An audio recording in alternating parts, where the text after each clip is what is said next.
I looked carefully at the story of Adam, and I was kind of wondering and asking God, why did you have to come to tell Adam that it's not good for man to be alone? Like, what were you discussing about with Adam? How did you people get to that point or to that conclusion where you're telling Adam that Adam is not good to be alone? Is it that Adam had gotten to a point where he was okay being alone, he was maybe disappointed or stuff like that? Because for God to tell that to Adam, Adam must have come to the conclusion that it is okay for him to be alone, and he was just so okay about it, he was just so relaxed about it, that God had to come and tell him, be careful, it's not good for man to be alone.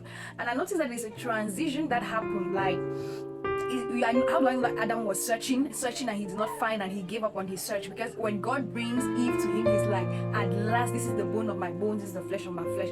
Like, he was waiting, he wasn't desperate. He left from a desperate and anxiety state to a place of waiting, to a place of rest, to a place of hope without anxiety, hope and expectation. Like, there's a transition that God always expects us to make for him to step in.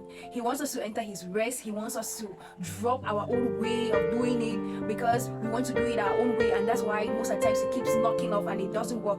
Like, I think, for example, women today, if a man is nice to a lady, very, very nice, just being nice for nice, most of the times the average lady will start imagining things in their head, because people have gotten used to being abused. And I'm not just throwing the bomb at ladies, because it goes too for men, but I just took what was common and frequent. And so, because we imagine, jump into conclusions and of stuff that God did not tell us, we end up being hurt over and over. And usually it seems like we are living in a world where nobody is nice, we're living in a world that has become too cruel and stuff like that. But it's not true, because the Bible says there's nothing new under the earth. There is nothing that is happening that has not happened before. So all that is happening has happened before, and we're seeing it in the case of Adam himself, because Adam was just there, he was wandering, and he was waiting on God. So there's a transition between hopelessness and hope, and in between is resting in God, resting and trusting that he's going to bring to you his way of doing it. He's going to bring your way what you need, and what all that you desire, that it is in accordance with his will.